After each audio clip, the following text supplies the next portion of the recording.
말씀이 여러분의 영혼에 정말 말씀을 통해서 하나님이 기름 부으시고, 말씀을 통해서 여러분의 영혼에 능력이 임하고, 그 말씀이 우리 영혼을 사로잡아서 더 이상 사단이 우리를 속이지 못하도록 그런 삶을 살기를 원합니다. 이 말씀이 하나님이 선포하신 대로 우주와 자연은 그걸 오늘날까지 수천 년 동안 붙들고 그대로 되니라 하신 것처럼 이 말씀이 여러분 영혼 안에 그대로 되기를 원합니다. 아멘. 자, 오늘은 2장입니다. 이제 원래는 히브리어 성경으로는 2장 여기 1절부터 3절까지가 다 1장에 속해요. 그래서 하나님이 온 천지를 다 이렇게 이루셨다. 그리고 어디까지? 제7일까지가 원래 1장에 속합니다. 그래서 하나님이 이제 이 모든 것을 다 마치시고 7째 날을 맞으셨습니다. 우리에게는 이 날이 무슨 날이라고요? 아니, 우리에게는 몇째 날이에요? 첫째 날이에요. 여러분, 우리의 삶이 여기서부터 시작이 돼야 돼요. 하나님이 이 세상을 완벽하게 지으셨어요. 그 완벽하게 지으신 그 세상 속에서 감사와 찬양으로 시작해야 돼요. 그게 바로 안식일의 의미입니다. 하나님이 이 날을 어떻게 하셨어요? 어떻게 하셨다고 말씀하십니까 지금? 어떻게? 복되게 하셨어요. 또 이 날을 어떻게 하셨어요? 거룩하게 하셨어요. 이 날을 거룩하게 했다는 건 무슨 말일까요? 이 날을 거룩하게 하셨다. 예? 예, 구별하셨어요. 어떻게? 왜요? 왜요? 이 날은 용도를 구별하셨어요. 일하라고 주신 날이 아니에요. 뭐 하라고? 우리에게는 일하고 우리의 인생이 뭐가 되는 게 아니에요. 어디서부터? 먼저 주 안에서 쉬며 주님을 찬양하며 주님이 지으신 모든 세계에 감사하며 영광을 돌리며 시작할 때 비로소 거기서 힘을 얻고 일주일 나머지 6일 동안을 힘있게 살 수 있는 것. 하나님이 이 모든 것을 우리를 위해서 지으셨기 때문에 여러분 탁 태어난 예를 들면 아담과 하와가 아기로 태어났을까요? 어떻게 생각하세요? 예? 응애 응애 하고 엄마 젖이나면은 젖 먹을 사람도 없어요. 그죠? 그렇다는 얘기는 어떻게 태어났다는 얘기예요? 다 커서 태어난 거예요. 그죠? 첫 번째 사람은 완성품이에요. 그 당시에 한 100세 정도에 결혼한 거 보면 아마 100세 정도 돼서 아담과 하와를 짓지 않으셨겠어요? 그죠? 그러니까 이미 완성된 인간이에요. 이제 일도 해야 되고 이제 살아가야 돼요. 젖 먹고 응애응애 우는 시간이 없어요. 그죠? 뭐부터 해요? 근데 딴 거 하지 않고 뭐부터? 그러니까 다 알았겠어요? 몰랐겠어요? 예? 이 모든 걸 보면서 하나님이 so beautiful, so good. 하나님이 막 감탄을, 완전하신 하나님이 감탄하셨으면 여러분 막 태어났는데 이 모든 것이 너를 위한 것이라고 하나님이 말씀하실 때 여러분 우리가 할 첫 번째 일이 뭐예요? 첫 번째 감사, 찬양. 하나님 너무 감사해. 여기서부터 시작할 거 아니에요. 그죠? 하나님과의 관계는 여기서부터 시작하는 거예요. 근데 우리가 수천 년 동안 꼬여서 오늘 이렇게 뒤틀어진 자리에 있기 때문에 일하지 않으면 내가 먹고 살아야지, 내 길을 내가 개척해야지, 뭐 하나님이 도와주셔 하면서 사는 게 아니라 하나님 말씀하시는 거예요. 내가 이 날을 구별하였다. 이 날은 다른 것 하지 말고 뭐만 하라? 하나님을 찬양하고 하나님께 영광 돌리고 하나님께 감사하고, 아니 저를 왜 사랑하셔서 이 아름다운 세상에 저를 두셨나? 이 모든 것을 저에게 맡기신다고요? 하나님의 통치권을 제게 맡기신다고요?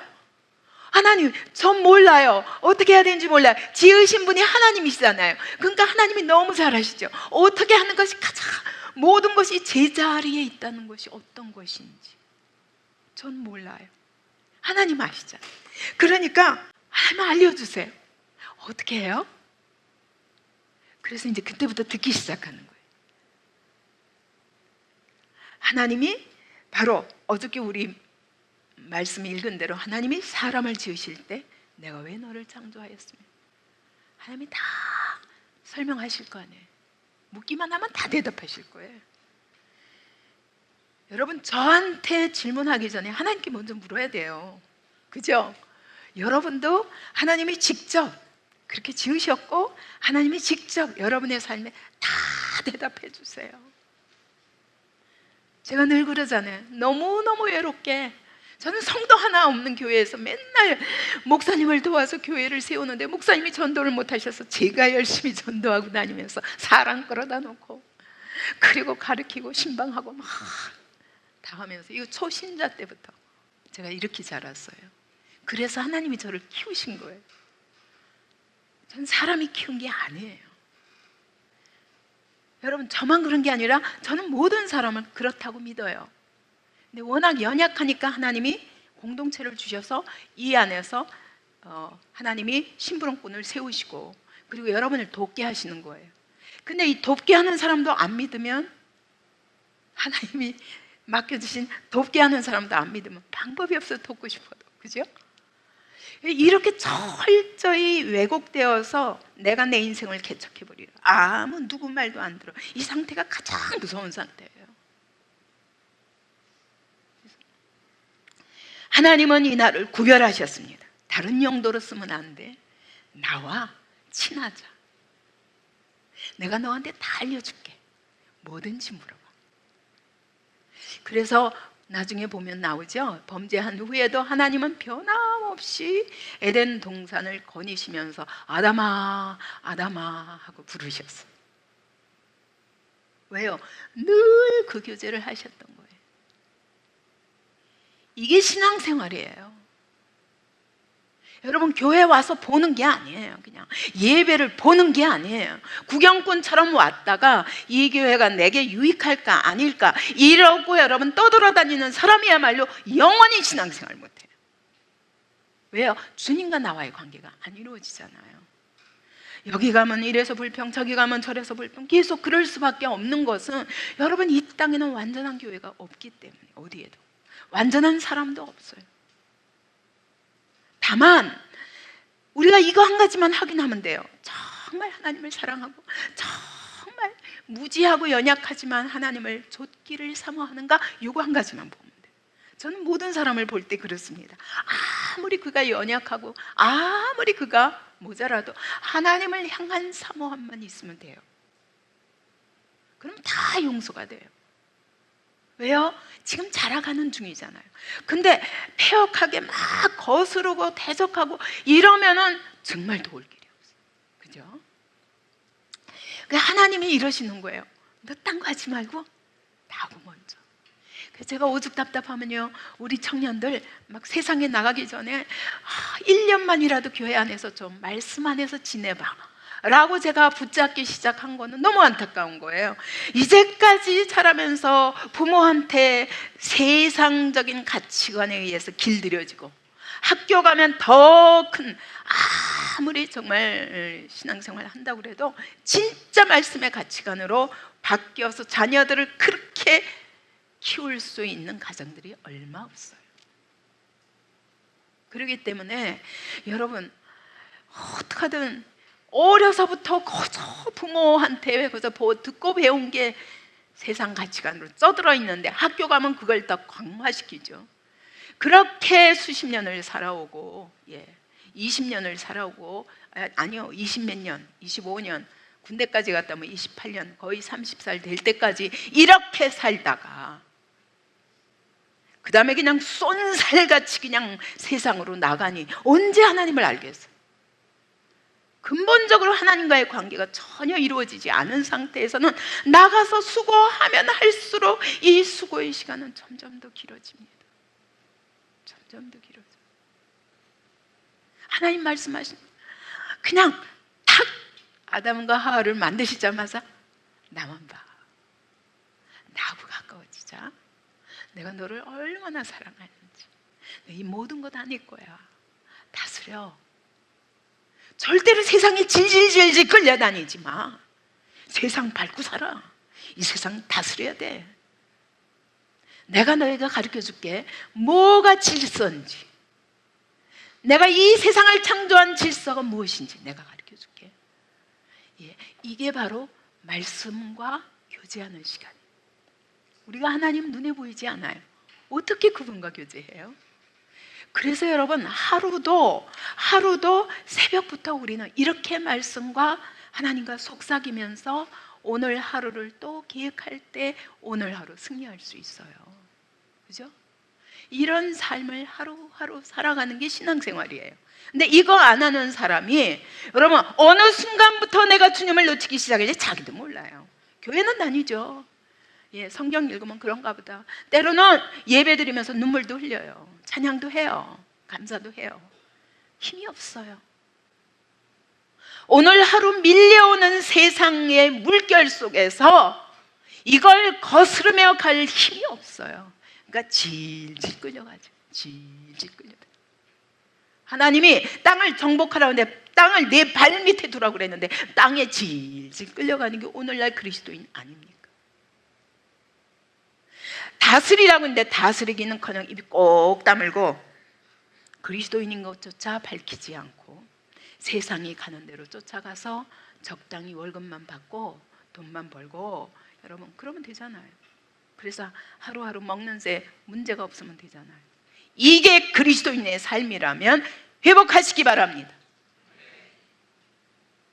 창세기 말씀을 통해서 우리 그런 사람 아니에요. 하나님이 그 정도로 지으신 사람이 아니에요. 문제는 뭐냐? 하나님과 관계없이 살기 때문에 문제라는 거예요. 하나님을 너무 몰라요. 그래서 하나님이 그날은 딱 구별하시고 일주일에 하루 이 시간은 너와 나와 가까워지는 시간이야. 이게 바로 안식일이에요. 그래서 절대 일도 못하게 하는 거예요. 유대인들은 이걸 철저히 지켜서요 금요일 저녁부터 토요일 저녁까지 안식일이거든요. 근데 이게 정통파 유대인들이 사는 마을에서는요 이 안식일에 자동차가 지나간다, 돌 던진대요. 안식일에 가게문 연다, 있을 수 없는 일이에요. 다 문 닫아요. 안식일에 그거 사놨어야 되는데 못 샀네. 그거 할 수 없어요. 쫄쫄 굶어야 돼요. 안식일에 불 켜면 안 되는데 잊어버렸어. 그래가지고 땅 안식일 시간이 딱 저녁 시간으로 넘어가 버렸어요. 그러면 그들은 하루 내내 불 안 켜고 살아야 돼요. 그 얘기는 뭐예요? 철저히 또 안식일을 준비하는 거죠. 오늘 우리도 마찬가지예요. 우리 신앙생활 하는데 주일날 갑자기 사실 저 용서해 주세요. 저도 그런 부분이 있는데 그게 뭐냐면 하도 토요일날까지 뭘 그러다 보면 저는요 한 달에 한 번 은행 가기도 어려워요. 그래서 이제 한 달치를 다 갖다 놓고 헌금을 매주 하거든요. 근데 어쩌다가 보면 요거 시간 지난 거예요. 그래가지고 주일날 보면 헌금이 없어. 그래서 제가 계좌이체 할 때가 많은데 저는 그때마다 내가 이렇게 정신없이 살아. 내가 나를 위해 사는 시간 하나도 없어. 그렇지만 내가 하나님 앞에 이렇게 정신없이 안식일을 지내면 안 되는데, 그래서 헌금 주머니도 만들고 별거 다 해봤는데 시간 조정이 안 돼. 근데 여러분, 이렇게 하면 안 돼. 안식일을 철저히 그 전날 준비하는 거예요. 헌금도 하나님 앞에 어떻게 내일 예배 드릴 것인가. 또 마음에 걸림돌이 있으면 너희가 하나님 앞에 예물을 드리려다가 원망될 만한 일이 생각나거든, 예물을 놓고 가서 그 형제와 사하고 와서 드리라. 그래서 사랑과의 관계 속에서도 어려운 문제가 딱 걸림돌이 있으면 절대 그대로 나가면 안 돼. 그대로 나가면 안 돼. 반드시 해결하고 하나님 앞에 나와야 하나님과의 관계가 뚫려요. 여러분, 하나님이 그렇게 준비하라고 그랬지, 요거 땅 이러니까 너 아무것도 못해 이러라고 그러시는 게 아니에요. 근데 유대인들이 그걸 너무 잘못 적용해서 지나친 부분이 있지만 전 너무 유대인들을 사랑하고 존경해요. 지난번에도 미국 가서 보는데 와, 진짜 보면서 그냥 속은 몰라요. 근데 속도 그렇지 않으면 어떻게 저렇게 살까? 다만 예수를 모르는 게 문제죠. 그런데 겉으로만 봐도요, 어쩌면 저렇게 정결할까? 어린아이들까지요, 그들은 절대로 이거 팔뚝도 나오면 안 돼요. 여기까지. 아무리 여름이라도 여기까지. 그리고 전부 여자들은 원피스예요. 원피스도 무릎이 나오면 안 돼요. 다 무릎 밑에. 근데 옛날에 그 아주 정갈한 여인들, 그죠? 너무 예뻐요. 이 시대에 그러니까 더 예쁘더라고요.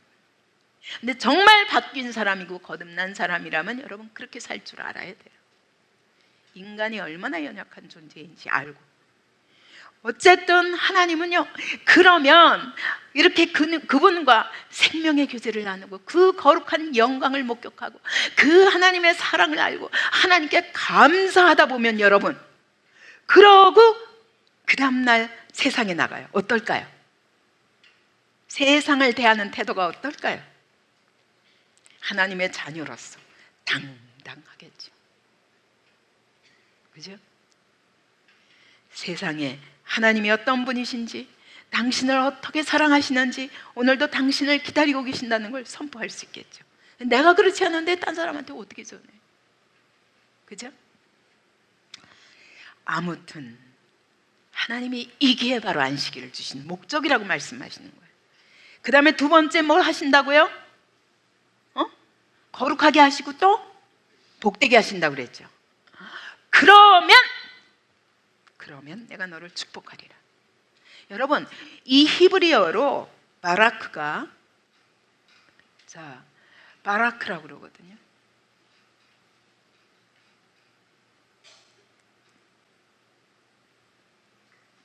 근데 이게 무슨 뜻이냐면요, 첫째,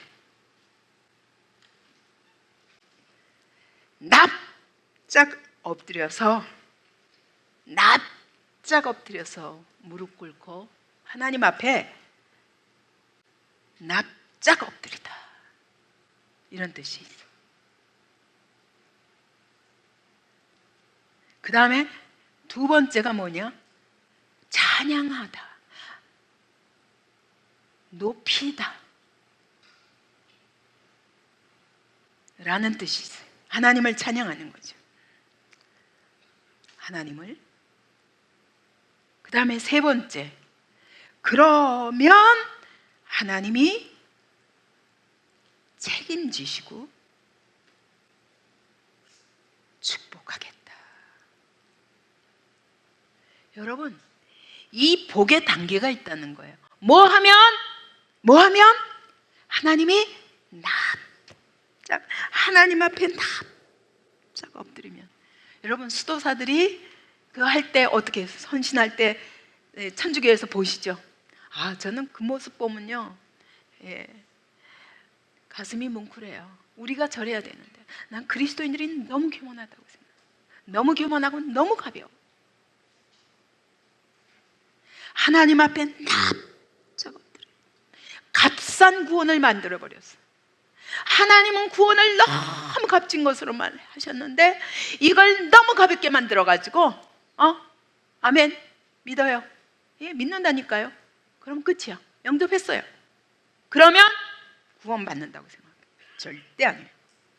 성경을 여러분 자세히 보면요, 그게 구원이 아니에요. 물론 어떤 사람은 영접하는데 다른 거죠. 반드시 열매로 나타나야 돼. 그들의 열매로 그들을 알리라. 열매 없는 입술의 고백 가짜예요. 가짜예요.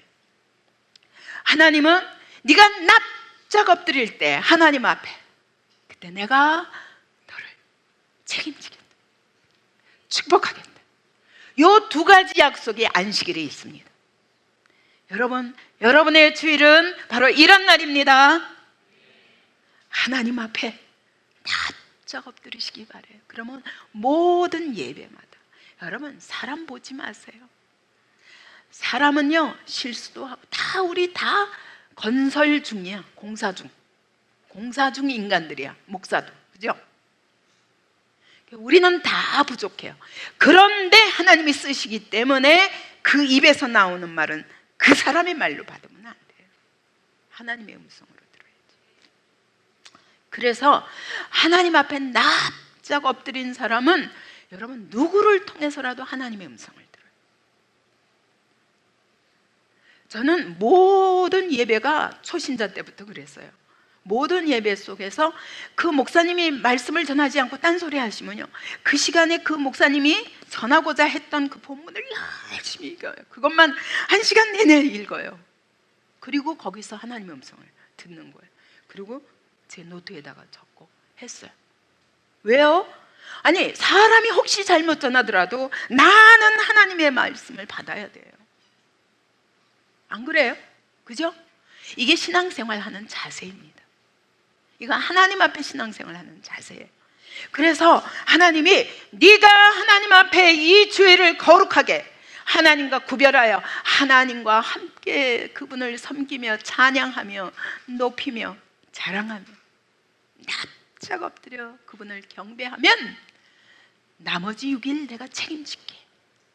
그게 바로 문 닫아도 괜찮아, 그날 장사 안 해도 괜찮아, 먼저 말씀이 네 영혼 속에 들어가서 생명이 되는 게 중요해. 그 말씀 붙들고 살면 하나님이 책임지실게. 여러분, 이게 중요해요. 그래서 하나님이 이 안식일을 주시고, 자 보세요. 4절부터 보니까 요때까지는 하나님이 이랬거든요. 1장 내내. 근데 2장 4절부터 시작하기를, 자 바뀌었어요. 단어가. 시작. 이것이 천지가 창조될 때에 하늘과 땅의 내력이니 여호와 하나님이 땅과 하늘을 만드시던 날에. 어떻게 바뀌었어요? 여호와가 들어갔어요. 이제부터 여호와 하나님이 나오기 시작해요. 여호와가 무슨 뜻일까요? 여호와가 무슨 뜻일까요? 하나님이 여호와를 제일 먼저 쓰시는데 내가 여호와 하나님이다 하고 선포하신, 스스로 하나님이 선포하신 데가 있어요. 그게 뭐냐? 모세에게 나타나실 때 나는 여호와니라 그러면서 약속하셔요. 그래서 여호와 하나님은 뭐냐면 약속의 하나님이에요. 그러니까 이제부터는 여러분 창세기 1장에서 하나님이 이 세상을 어떻게 지으셨는가가 차례차례 잘 설명되었어요. 그죠? 근데 1장으로 좋게요. 하나님은 우리에게 내가 어떻게 과학적으로 역사적으로 너희가 믿어도 될 만큼 증거가 있는가 이런 거 설명하기 원치 않으셔요. 선포만 하셨어요. 나는 이 세상의 시작과 끝이신 하나님이다. 내가 선포하노라. 그 하늘들과 그 땅을 선포하셨고 오늘도 그대로 있다. 내가 이렇게 이런 목적을 가지고 지었다. 그리고 6일을 간단하게 설명하세요. 그래놓고 이제부터 뭐냐? 여호와 하나님이에요. 그 얘기는 뭐냐? 너하고 내가 어떤 관계를 맺기를 원해서 내가 이 세상을 지으셨다. 그걸 지금 설명하시는. 내가 너에게 어떤 약속을 주기를 원하는. 하나님이 이제부터 내가 너와 나의 관심은 이 모든 것을 지은 건 너야, 너. 그래서 내가 너하고 어떤 관계를 맺기를 원하는가를 설명하시는 모든 것이 이후에 이 바로 2장 이후의 말씀이에요. 그래서 2장은 하나님이 사람에게 맺고자 하신 언약이 무엇인가를 나타내는 게 2장의 특징이에요. 그래서 이제 첫째 에덴 동산을 보겠습니다. 하나님이 에덴 동산을 여호와 하나님이 땅과 하늘을 만드시던 날에 여호와 하나님이 땅에 비를 내리지 아니하셨고 땅을 갈 사람도 없었으므로 들에는 초목이 아직 없었고 밭에는 채소가 나지 않. 아주 그러니까 안개만 땅에서 지면을 섞쳤다 그랬죠. 제가 어저께 수증기 얘기했죠. 이제 그 상태를 말씀하시는 거예요. 거기서부터 또 다시 설명하시는 거예요. 그러면서 초점은 어디냐? 인간에게 지금 말씀하고 계십니다. 우리에게 무슨 약속을 하시길 원하시나? 그러면서 이 에덴 동산을 설명하시는데 강이 에덴에서부터 흘러나와 동산을 적시고. 근데 이게 여러분 우린 동산이면 조그만 동산이겠지. 근데 사실은 여기 지도 보시면 여기 이 지역 있죠. 이제 이게 고대 문명의 발상지라고 하는 거지. 역사 속에서도 고대 문명의 발상지라고 얘기하는 것이 바로 여기에 이거를 가리켜서 초승달 옥토지대라고 말하거든요. 그냥 일반 지리학에서도. 그러니까 이때 바로 이 메소포타미아 문명 가장 발달된 문명이었어요. 그리고 여기 고대 문명 발상지를 4대 발상지로 보는데 이 메소포타미아 문명이 가장 오래되었고 가장 발달했어요. 여기가 바로 이 지역의 에덴 동산이라고 보는 거예요. 그리고 여기 이집트 문명이 있었고 인더스 문명, 그 다음에 황하는 저쪽 중국 쪽이죠. 그런데 이런 것들은 미세해요. 그리고 여기 이 애굽 같은 이집트 문명 같은 데는 죽은 세계, 죽은 후 사후 세계에 더 중점을 둬요. 그러니까 변질된 거죠. 여기서부터 흘러나간 거죠. 여기가 바로 그래서 역사적으로도 여기가 인간의 출발지였구나라고 합니다. 근데 성경은 정확하게 말씀하시는 거예요. 유프라테스, 티그리스강, 아라랏 지대 요 지역인 거죠. 그래서 아무튼 이런 지역에서 강이 에덴에서부터 흘러내리는데 4강줄기가 있었습니다. 여러분 강은 뭐예요? 도시가 사람이 살기에 가장 좋은 곳이 어디냐? 도시가 형성되는 것이 반드시 강을 끼고 있어요. 이집트는 나일강, 또 우리 한국은 한강, 모든 나라들이 강을 끼고 있거든요. 그래서 이 강들이 4개나 있었고, 그래서 이제 거의 이 지역 전체를 얘기합니다. 그래서 하나님은 여기에서 아담과 하와와 같이 시작하셨는데 왜 동산이라고 그러냐? 그래서 제가 이제 한번 원어를 찾아보니까 동산이 뭐냐면 울타리가 있는 지역이에요. 정원인데, 아름다운 정원인데 울타리가 있는 거예요. 그러면서 제가 이런 용어를 쓰실 적에는 하나님은 이 에덴에서 너와 나 사이에 울타리가 있다는 거예요. 너와 나와 함께하며 울타리를 치셨어요. 다른 것이 범접하지 못하도록. 그죠? 그런 뜻이죠. 그렇다면 이게 뭐냐? 여러분, 바로 이 에덴은 이 세상에 하나님이 우리를 지으실 때, 이 에덴에서부터 시작하실 때 이것이 최초의 하나님 나라예요.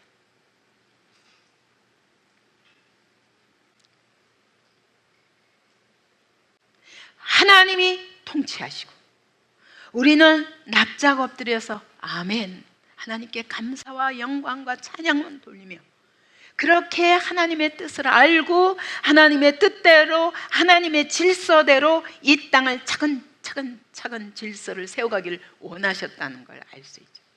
그게 바로 에덴 동산이에요. 그래서 하나님은 여러분 우리 인간을 대할 때 목표 자체가 하나님 나라예요. 그래서 여러분 진짜 은혜를 받고 나면 어디에 눈이 열리냐면 하나님은 온 세상 이 역사 자체를 그분의 나라를 세우는 일에 집중하고 계시구나. 그 때문에 역사는 바로 그대로 흘러갑니다. 어떻게? 하나님의 나라를 향하여 온전한 하나님의 나라를 세우기까지. 그게 에덴 동산이 그 출발이었다. 그렇기 때문에 하나님 나라가 있으면 뭐가 있어요? 여러분 나라가 있으면 한 나라가 생기기 위해서는 첫째 왕이 있어야 됩니다. 두 번째 백성이 있어야 됩니다. 그 다음에 땅이 있어야 됩니다. 그 다음에 법이 있어요. 이 네 가지가 한 나라가 서기 위한 조건이잖아요. 여러분 울타리가 뭐예요? 하나님의 법이에요. 울타리가 그 울타리를 친 그 영역 안이 땅이고, 그죠? 바로 이 에덴 동산은 땅이었어요. 근데 여기 하나님이 계셔요. 그리고 아담이 있었어요. 그리고 뭐가 있어요? 법이 있는 거예요. 그죠? 법이 있어요. 법으로 울타리 쳐졌어요. 오늘 우리 신앙생활도 마찬가지예요. 여러분 하나님 나라를 위해 산다는 것이 뭐냐? 먼저 내가 하나님의 법에 복종하는 관계에 있어야 돼. 그죠? 하나님의 법 안에 살아야 거기가 나에서부터 하나님 나라가 이루어지죠. 이제 그걸 얘기하는 거예요. 그렇게 사는 하나님은 다 책임지셨어요. 이 동산에는 네 강이 흘러가지고 이 풍성한, 근데요 이 강 하나하나 이름을 보면요 전부 샘 근원이에요. 샘 근원이라는 게 뭐냐면, 우리는 샘이 쭉 있어요. 물이 흐르면 다 샘인 줄 알지만 샘 근원은 뭐냐면 거기서부터, 땅에서부터 솟아나오는 물이 있는 거예요. 그러면 모든 강이 여기서부터 흘러가지고요 낮은 데로 이렇게 흘러가게 돼 있거든요. 그래서 저기도 물이 있고 저기도 물이 있고 다 강이 있지만 여러분 근원이 있다고요. 근데 이 전부 이것들이 다 원어로 보면 이 뜻이 뭐냐면 다 샘의 근원, 툭 터져 나옴, 빠른 흐름의 물, 이런 뜻이에요. 그래서 히데겔, 여기 기혼, 비손, 이게 다 그런 뜻이에요. 그래서 샘 근원이 아예 물이 얼마나 풍성한지 툭툭 여기저기서 터져 나와가지고 네 강을 이룬다. 이건요 풍요를 상징하는 거예요. 그 나라에는 모자라는 게 없었어요. 그리고 여기 보면 에덴을 보면요 베들리엄이 뭐냐면 이게 진주예요, 진주. 그 다음에 호마노, 이 호마노가 뭐냐면 오닉스라고 그러더라고요. 저는 오닉스가 어떻게 생겼는지 모르는데 요즘도 있대요. 아무튼 순금에다가 이런 보석들로 얘기하는 건 보석 자체가 뭐예요? 변하지 않는 가치. 그죠? 그래서 이 하나님 나라에는 하나님과 우리 사이에 너무너무 풍요해요. 절대 먹을 것 때문에 고생할 필요가 없어요. 차고 넘쳐요. 거기다 기후도 좋아가지고요 1년에도 멤모작을 할 수 있어요. 꼭 선악과를 먹어야 됐어요. 먹어야만 했을까요? 그걸 안 먹으면 살 수 없는데 하나님 먹지 말라 하셨어요? 아니거든요. 너무너무 풍성하고 불변의 가치, 변하지 않는 가치로 가득 찬 곳이었어요. 하나님의 법대로 살면요 모든 것이 그대로 되니라예요. 근데 문제는 거기서 벗어난 게 문제지. 근데 그 벗어난 근원을 찾아서 거기서부터 조정해서 고치려고 해야 되는데 그걸 하기 싫은 게 인간의 그 못난 자존심이에요. 그래서 자기를 죽이는 거죠. 그래서 수많은 세월을 낭비한 후에야 후회해봐야 세월 다 지나갔어요. 그죠? 그래서 너무 우리에게 남겨진 시간이 짧아지는 거예요. 이게 이제 사단의 계기예요. 우리를 이렇게 만드는 게 사단의 계기인데, 거기에 잘 속는 게 바로 자존심 강한 사람, 남의 말 안 듣는 고집. 무서운 거예요, 이건. 절대 남 앞에 굴복하기 싫은 그런 자존심. 아무튼 하나님께서 이렇게 동산을 여기서, 자, 이게 티그리스 강, 히데겔 강이에요. 또 요거는 유프라테스 강이에요. 여기 아마 이쯤 비송강이 있었으라고 봐요. 여기는 기온강이에요.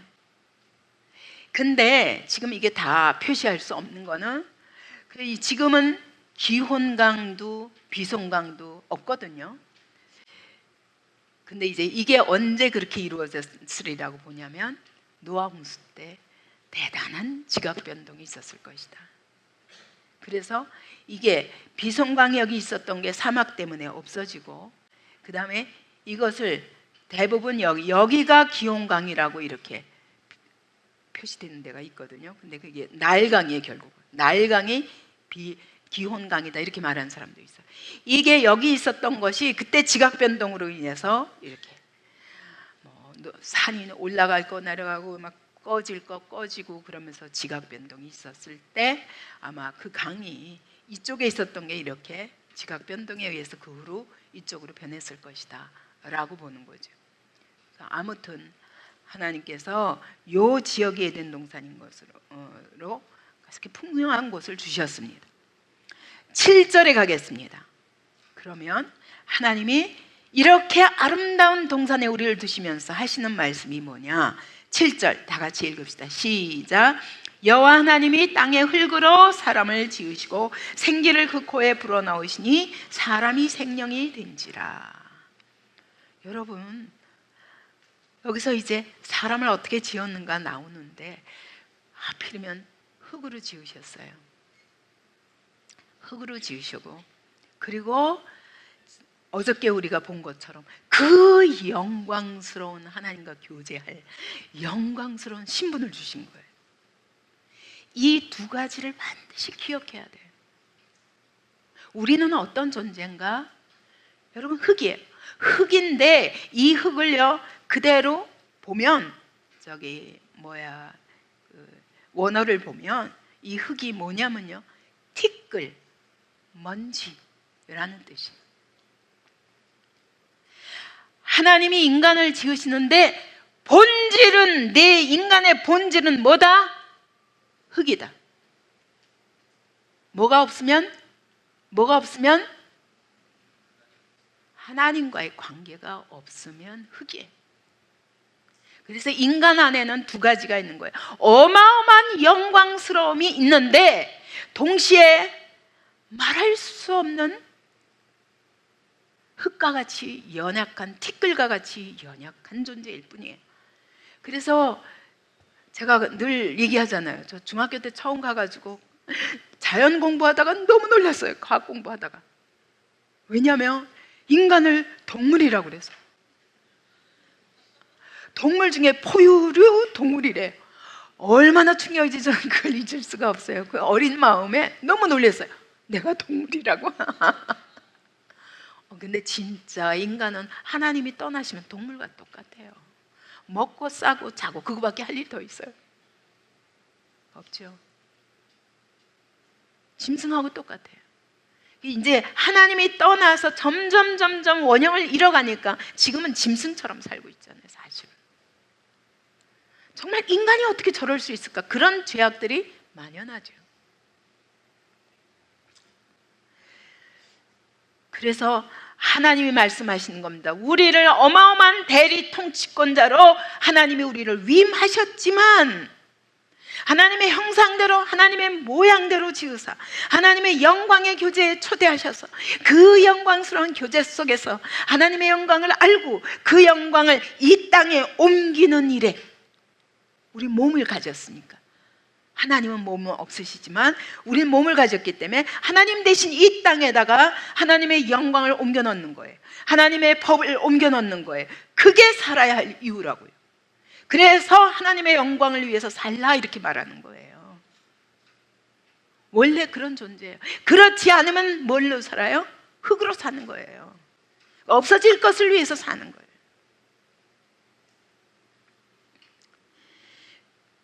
이 코로 호흡하는 생명을 하나님이 짐승처럼 하지 않으시고 하나님의 생기를 불어넣었다. 우리 호흡이 코에 있는데 짐승하고 다른 것은 하나님이 하나님의 생기를 우리 코에 후 불어넣으셨다. 하나님의 영이 우리 안에 들어오시도록, 하나님의 생명이, 하나님의 호흡이 우리 안에 들어오도록.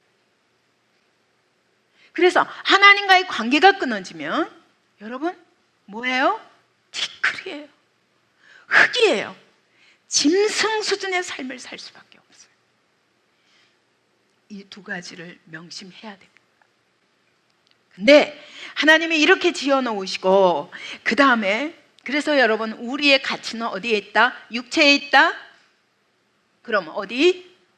영혼에 있는 거예요. 하나님의 호흡이 우리 안에 들어와서 그 하나님과의 교제 속에서 이루어지는 내 영혼이 인간의 진짜 가치예요. 겉이 못생겨도 괜찮아요. 아마 인간 중에 최고로 못생긴 분이 예수님일 것 같아요. 왜냐하면 여러분 그분이 30대인데요 뭐라 그랬어요? 늙은이 취급했잖아요, 사람들이. 그러니까 30대에도 한 50대 이상 된 늙은이처럼 보일 만큼 그러셨어요. 참 고뇌도 많으셨을 것 같아요. 그래서 그 모든 우리의 짐을 지시느라고 그러셨을 것 같아요.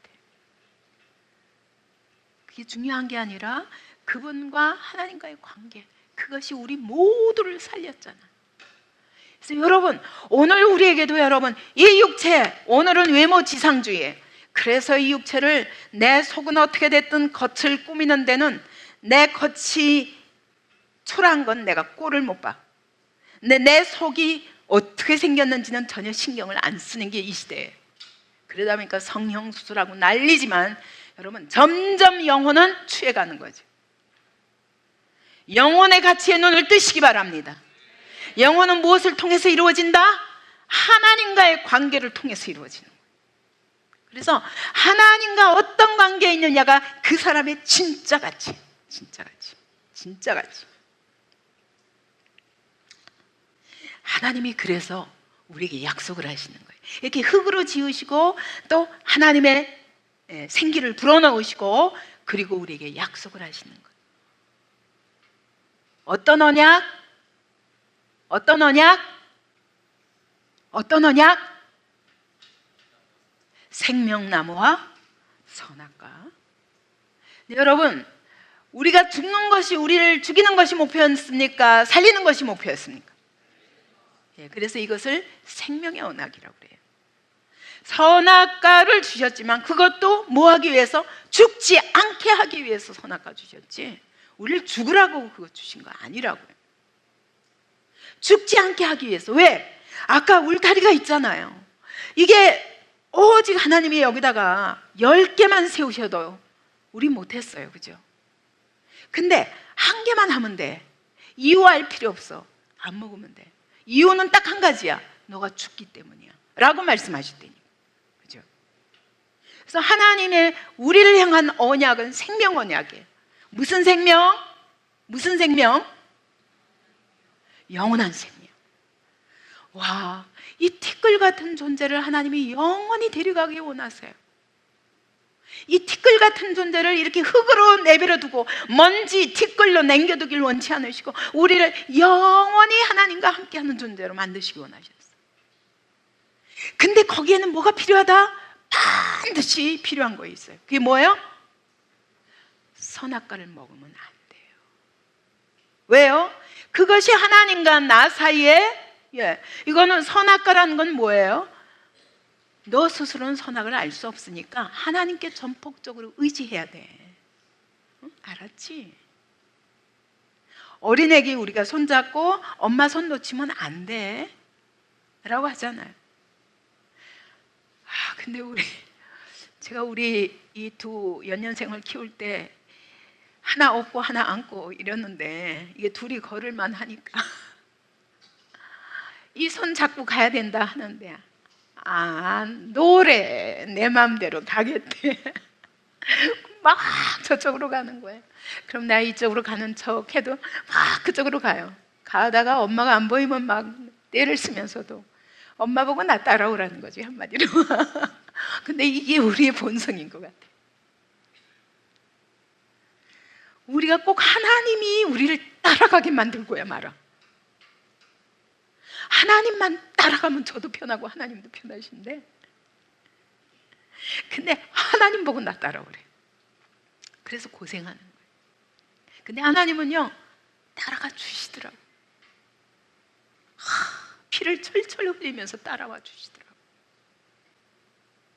절대 우리를 안 버리고 싶으셔서 오늘까지 기다리시더라고. 하나님의 언약은 뭐냐? 너 이거 먹으면 죽어. 내가 시험해 볼 거야. 이게 아니에요. 너 먹으면 죽기 때문에 절대 먹지 마. 요거 한 가지만 지켜. 내 말씀만 따라와. 그거예요. 나만 따라와. 내 인생에 너를 진짜 행복하게 할 수 있는, 너에게 영원한 생명을 주실 수 있는 분은 나기 때문이야 라고 말씀하시는 거예요. 그게 하나님의 생명의 언약이에요. 그래서 하나님이 우리에게 영생을 주시기 위해서 생명나무를 딱 동산 중앙에 두셨어요. 늘 기억하라는 거예요. 너의 목표는 뭐다? 내가 너를 데리고 가고자 하는 것은 영원한 생명이다. 이거 잊지 마라. 잊지 마라. 이건 이 생명나무 먹으면 될까요? 안 될까요? 안 돼요? 이 생명나무는 건드리면 안 돼요. 그래요? 그러면 어떻게 해야 될까? 이 생명나무를 주실 적에는 하나님은 어떤 마음으로 주셨을까? 자, 이거 상징이니까 영원히 살아야 돼. 그것만 기억해. 그게 아니에요. 저도 처음에는 상징으로만 생각했어요. 그런데 여러분 자세히 알아보니까, 여러분 이 마틴 루터 같은 경우는 진짜 이걸 먹어서 늘 젊어지는 나무라고 이렇게 생각해요. 근데 칼빈은 뭐라고 해석하냐면, 오직 이 나무를 먹으면서 영생을 소망하도록 하셨다, 이렇게 말해요. 그래서 내가 생각해 보니까 그렇지. 우리가 예수님이 나를 먹어라 그러시잖아요. 내 몸을 먹어라. 나는 생명의 떡이니 나를 먹으라 그러시잖아요. 우리가 어떻게 예수님을 먹어요? 어떻게 먹어요? 예수님이 나를 위해 죽으시고 나를 위해 피 흘려 죽으실 뿐만 아니라 부활하셨다는 이 사실, 그걸 기억하는 거죠. 근데 어떻게 기억해요? 말씀을 먹으면서 기억하는 거예요. 그죠? 말씀을 먹으면서. 그래서 이 생명나무는 뭐냐? 하나님의 영원한 약속에 대한 상징이기도 하지만, 그러나 그걸 날마다 먹으면서 주께로 절대 잊어버리지 말라고요. 내가 너를 위하여 죽었고 내가 너에게 생명 주기 원한다는 걸 절대 잊지 마. 그래서 우리가 날마다 말씀을 먹어야 이걸 깨달아요. 안 그러면 또 잊어버려요. 맨날 눈에 보이는 것에 쫓겨다니거든. 그래서 하나님이 오늘 우리에게 말씀을 먹으라는 것처럼 생명나무를 늘 먹게 하셨어요. 뿐만 아니라 우리가 성찬할 때, 그죠? 성찬할 때 떡을 떼죠. 자, 이것은 예수님의 피다, 살이다 이러면서 주고, 또 우리는 그걸 먹으면서 아멘, 예수님이 내 안에 사십니다. 나는 그리스도와 함께 죽었습니다. 이 고백을 하잖아요. 그럼 그게 진짜 예수님 살이에요? 아니죠. 그러나 예수님의 살을 기억하며 그분이 나를 위해 죽으신 것을 기억하며 먹는 거예요. 그죠? 그래서 성찬을 통해서 늘 그분을 기억하듯이 우리는 생명나무를 먹으면서 늘 주님이 우리에게 영생을 주신다는 소망을 가지고 선악과는 먹지 않는 거예요. 그죠? 오늘도 영원한 소망을 바라보는 사람은요, 선악과 아무리 달콤해 보여도 안 건드려요. 하나님 먹지 말라 하신 것은 안 먹어요. 그죠?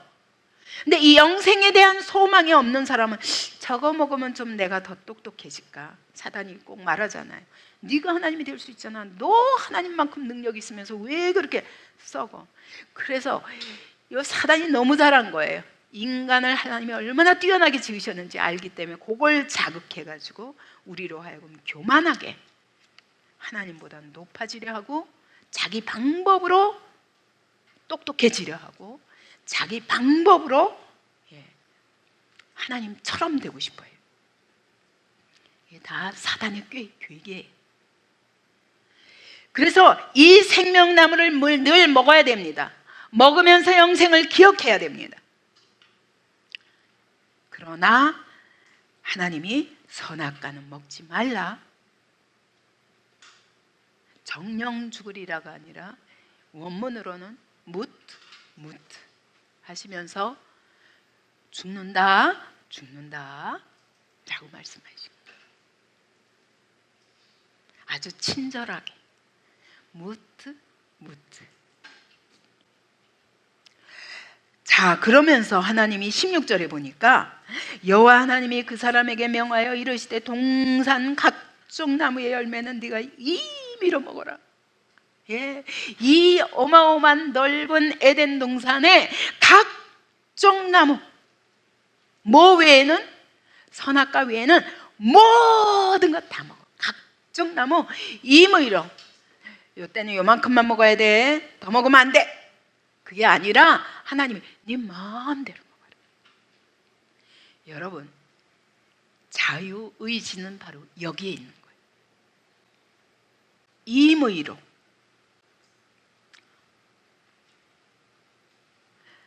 각종 나무에 이 두 가지로 마음대로 먹어라. 이걸 가르쳐서 바로 free will,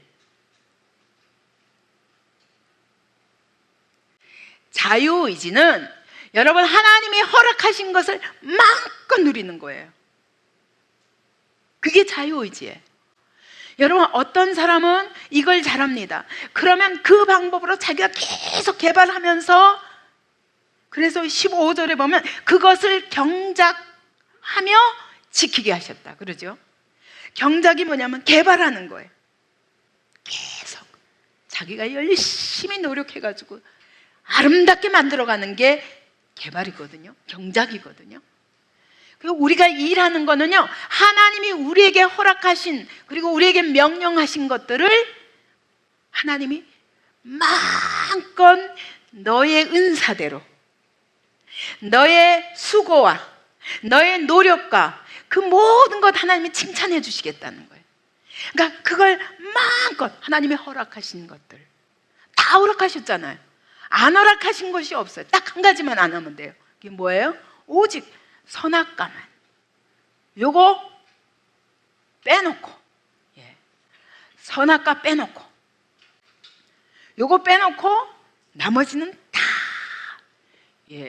진짜 프리윌은, 자유의지는 딴 데 있는 게 아니라 선악과도 내 마음대로 먹을 수 있다가 아니라, 그러나 하나님이 우리가 하는 걸 억지로 말리진 않으세요.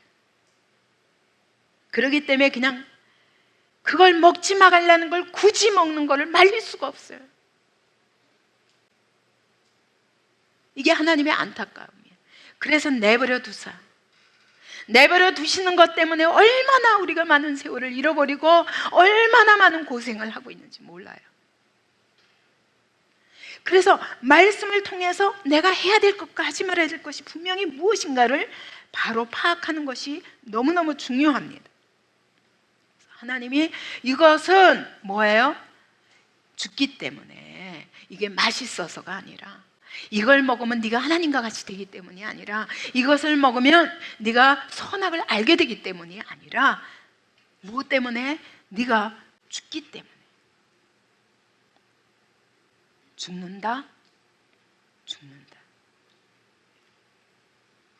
하나님이 우리에게 딱 한 가지 말리시는 것은 죽지 마. 죽는 길로 가지 마. 이거 한 가지 빼놓고는 마음대로 다 내가 너에게 맡겼다. 와, 얼마나 놀라워요. 여러분, 자유의지를 이런 데다가 마음껏 활용하면요, 저는 그 닉 부이치치 그 사람 같은 사람들을 보면 어떻게 나는 지금의 멀쩡한 몸 가지고 뭐 수영도 못하고 뭐도 못하는데 이 사람은 못하는 게 없어요. 미식 축구까지 한대잖아. 자기의 그 한계 속에서 마음껏 개발하는 거예요. 저는 이 사람의 그 축복은 부모에게 있다고 봅니다. 부모가요, 어려서부터 이렇게 특별한 모습으로 태어난 것에 대해서 어디 가나 놀림받잖아요. 그럴 때 부모가 늘 해준 말이 있어요. 그게 뭐냐면, 하나님이 너를 특별하게 창조하셨단다. 무엇을 위해서? 하나님의 영광을 위해서. 너는 다른 사람이 절대 할 수 없는 것을 할 수 있는 사람으로 만드셔서 영광 받으시기 위해서 이렇게 만드셨어요. 그러니까 다 해봐. 그래서 와, 정말 자기 한계를 완전히 뛰어넘자. 여러분, 우리가 이런 사람이 됐으면 좋겠어요. 그리스도인들이야말로 이런 사람이 되어서 여러분이 가지고 있는 능력, 하나님이 기뻐하시는 영역이다 하면 여러분의 모든 최상급 노력과 최상급 수고와 이 모든 것을 다해서 여러분의 은사를 다 개발해서 하시기 바랍니다. 그리고 세상에서 첫째가 되시기 바랍니다. 그렇게 첫째, 남이 할 수 없는 것을 하는 사람으로, 하나님이 기뻐하시는 것을, 나를 자랑하기 위함이 아니라. 그래서 여러분, 우리가 자유의지에 대해서 오해하고 있는 부분을 제가 강조하는 것입니다. 자유의지는 어디에 쓰라고? 어디에 쓰라고요? 하라 한데 하지 말라 한데. 하라 하신대. 거기에 마음껏 발휘하시기 바랍니다. 먹으면 죽는다. 반드시 죽으리라. 죽는다. 여러분, 이거는요, 먹지 말라는 명령이에요. 선포예요. 동사인데, 명령형이에요. 그죠? 그런데 죽는다는 선포예요, 명령이에요? 선포예요. 하나님이 우리에게 하지 말라 하실 때 동시에 하시는 선포가 있어요, 반드시. 그죠? 그리고 하라 하실 때도 약속이 있어요. 그죠? 하나님이 뭘 하라 하실 적에는 여기에 약속이 있어요.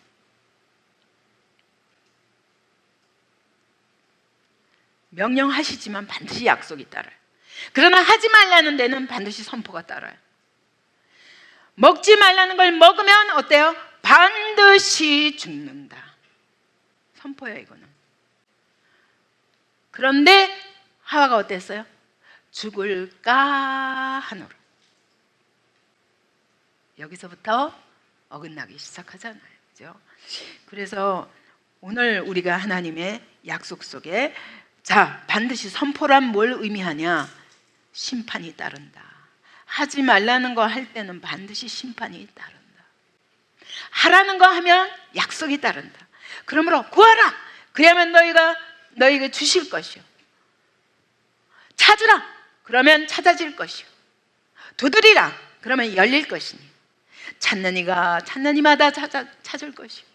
두드리는 이마다 열릴 것이다. 하시면서 하나님이 약속하세요. 하나님이 하라는 거 열심히 약속하신 대로 하면 반드시 약속이 이루어집니다. 근데 굳이 하지 말라는 거 할 때 여러분, 우리는 심판을 피할 수가 없다. 이것이 오늘 이 본문에서 하시고자 하신 말씀입니다.